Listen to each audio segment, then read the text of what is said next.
Hello everyone, कैसे हैं friends. आशा करते हैं कि आप लोग अच्छे होंगे। तो आज 2 दिसंबर 2024 से आरपीएफ एसआई का जो एग्ज़ाम है वो शुरू हो गया है।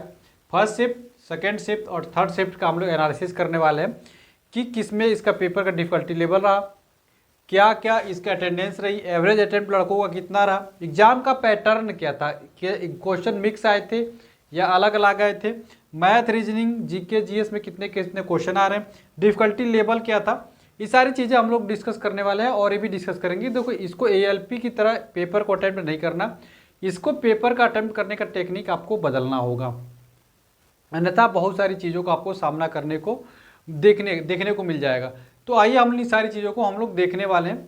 तो और बड़ी बात यह है कि इसमें मात्र वैकेंसी कितनी है, 400, 450, 452 के आसपास वैकेंसी है और टोटल जो फॉर्म फिलअप हुआ है इसके लिए 15 लाख फॉर्म फिलअप हुआ है। तो उसके हिसाब से आपको पेपर अटैम्प्ट करना है।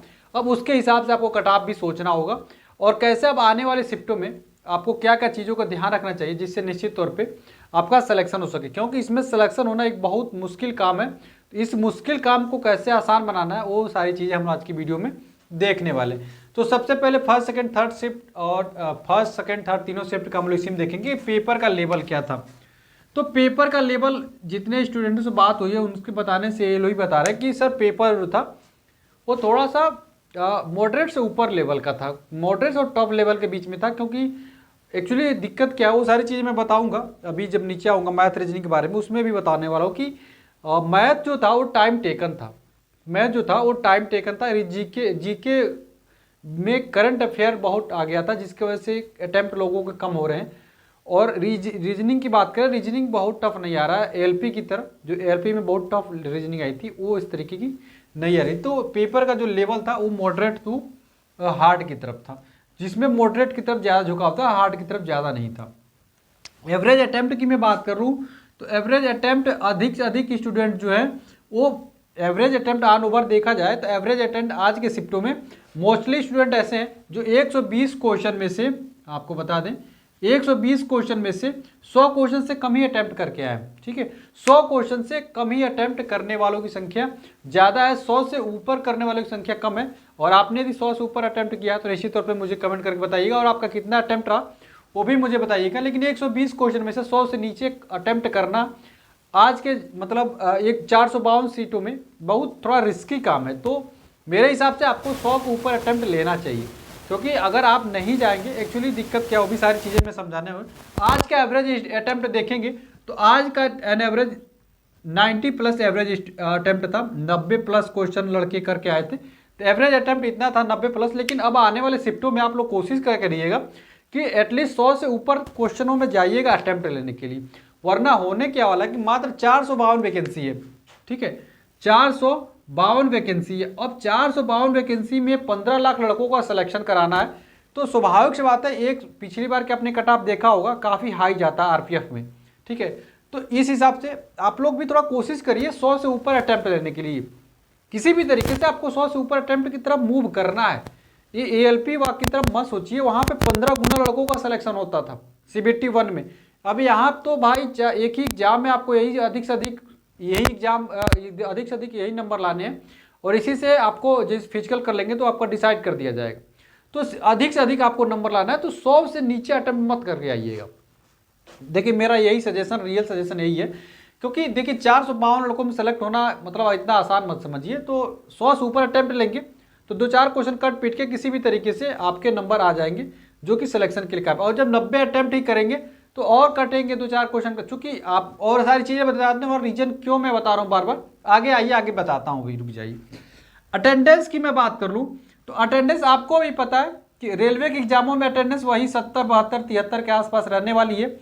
एलपी में भी आपने देखा 70 के आसपास 18 लाख 19 लाख टोटल लड़के थे, जिसमें से 13,50,000 लड़कों ने एग्जाम दिया है। तो 70% का अटेंडेंस थी। तो इसमें भी लड़कों से बात करने पर वही अटेंडेंस का रेशियो बता दें, 70% लड़के एग्जाम दे रहे हैं। एग्जाम पैटर्न की बात कर ले तो एग्जाम पैटर्न क्या आ रही वो चीज़ें बता दें कि देखिए मैथ के 35 क्वेश्चन आ रहे हैं। ठीक है, मैथ के 35 क्वेश्चन आ रहे हैं, रीजनिंग के 35 क्वेश्चन आ रहे हैं और जीके एंड जीएस के 50 क्वेश्चन आ रहे हैं। ठीक है, तो यही एग्जाम का पैटर्न है। अच्छा, और लड़कों का सवाल ये है कि सर मैथ जो है और रीजनिंग और एलपी में मिक्स क्वेश्चन आते थे, सारे क्वेश्चन मिक्स रहते थे, लेकिन इसमें ऐसा नहीं है, आपको सेक्शन वाइज मिलेगा। मैथ के क्वेश्चन अलग मिलेंगे, रीजनिंग के क्वेश्चन अलग मिलेंगे और जीके और जीएस के क्वेश्चन अलग मिलेंगे। तो आपको लिए टाइम मिल जाएगा। टाइम में क्या मिल जाएगा, आपको फायदा हो जाएगा कि आप अगर मैथ की स्किप करना चाहते हैं, डायरेक्ट रीजनिंग में जाते हैं तो रीजनिंग में जा सकते हैं। जीके जीएस में स्किप करना चाहते हैं, मतलब कुल मिला के आप स्किप कर सकते हैं, पूरा सेक्शन ही आप स्किप कर सकते हैं। ये बहुत बेनिफिट है इसमें, जो कि एएलपी में ऐसा नहीं था। नहीं तो बहुत सारे लड़कों का अटेम्प्ट बढ़ गया होता। मिक्स क्वेश्चनों में आदमी फंस जाता है, क्योंकि दिमाग एक बार जाके जैसे मैथ में चल रहा है, फिर अगला क्वेश्चन रीजनिंग आ गया, फिर रीजनिंग में फंसे, तो मिक्स वाले में आदमी फंसने के चांसेस ज़्यादा रहते हैं। सेक्शन वाइज में नहीं फंसता, क्योंकि मैथ का चल रहा था पूरा मैथ का ही चलेगा, रीजनिंग का चल रहा पूरा रीजनिंग का ही चलेगा। तो ये थोड़ा सा आपको सेक्शन वाइज में देखने को मिलेगा। तो आप लोग अगले वाली शिफ्टों में आप लोग इसका बेनिफिट जरूर उठा लीजिएगा। डिफिकल्टी लेवल की मैं बात कर लूँ तो डिफिकल्टी का लेवल बता दूं, जो मैथ का जो पेपर था ना आज का, मैथ बहुत कैलकुलेटिव था। कैसा था? कैलकुलेटिव था। ठीक है, मैथ कैलकुलेटिव था। तो मैथ आपको पता है कि एलपी का जो पेपर हुआ था उसमें मैथ ज़्यादा हार्ड नहीं था, कैलकुलेटिव मैथ ज़्यादा नहीं था, रीजनिंग परेशान कर रहा था। लेकिन आरपीएफ में आने वाले शिफ्ट जो भी आपके होने वाली है, आप लोग ध्यान से देख लीजिए कि मैथ कैलकुलेटिव आती है, तो थोड़ा सा अच्छे लेवल की मैथ को तैयार करना है, कैलकुलेशन की स्पीड बढ़ानी है, कैसे कैसे कैलकुलेशन को कम किया जाता है, सारी टेक्निक आपको सीख के जानिए। रीजनिंग आसान आ रही है, जो कि एलपी में आपको पता है कि यही रुला दी थी, तो ये रीजनिंग कैसी है, एकदम ईजी आ रही है। जीके एंड जीएस की डिफिकल्टी लेवल की बात कर ले तो जीके उतना आसान नहीं आ रहा है, बहुत एक तरीके से ठीक ठाक लेवल की आ रहा है, और करंट अफेयर काफ़ी ज़्यादा पूछा जा रहा है। तो यदि आपने अभी तक करंट अफेयर को लेकर परेशान है, तो आप लोग करंट अफेयर को निश्चित तौर पे अच्छे से तैयार करके जाइएगा। 50 क्वेश्चन में से बता रहे हैं कि 15 से 20 क्वेश्चन केवल करंट अफेयर ही आ जा रहा है। तो 50 में से अगर 20 क्वेश्चन करंट अफेयर का आ रहा है तो बहुत बड़ा एक पोर्शन हो जाता है। तो करंट अफेयर की आपको अच्छे से जानकारी होनी चाहिए, अच्छे से थोड़ा सा पढ़ लीजिए। 2024 का पूरा एक तरीके से करंट अफेयर पढ़ लीजिए, स्पीडी से ही पढ़ लीजिए, स्पीडी से ही आ रहा है, या स्पीडी एप्लीकेशन डाउनलोड कर लीजिए। तो ये सारी चीज़ें आपको बता दिए। तो डिफिकल्टी के लेवल की बात करें, मॉडरेट टू हाई की तरफ था, जिसमें मैथ ज़्यादा हार्ड था। जीके और करंट अफेयर से चूंकि ज़्यादा आ गया था, तो इसीलिए करंट अफेयर ज़्यादा मैटर कर गया। साइंस की मैं बात कर लूँ, साइंस का क्वेश्चन भी आपको देखने को मिल रहे हैं। 5 से 8 क्वेश्चन ऐसे थे, बता रहे हैं लड़की, 5 से 8 क्वेश्चन आपको साइंस को भी देखने को मिले। ठीक है, बाकी पॉलिटी से था, हिस्ट्री से था, जियोग्राफी से था, इकोनॉमिक्स से भी था। तो इन सारे आपको भी पता है कि जीके में सारे पोर्शन आते हैं, तो इन सारे टॉपिक से पूछा गया था। आर्ट एंड कल्चर से भी सवाल आए हैं।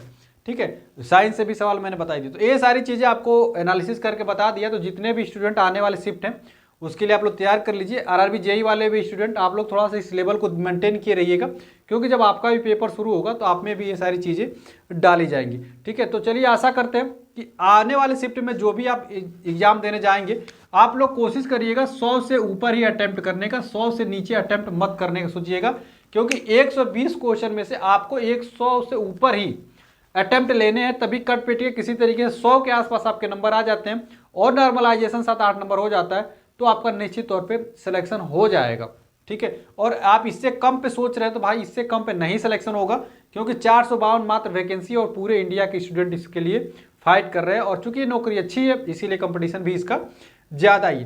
तो चलिए ये रहा पूरा 2 दिसंबर 2024 का आरपीएफ एसआई में फर्स्ट शिफ्ट, सेकेंड शिफ्ट और थर्ड शिफ्ट पूरा एनालिसिस।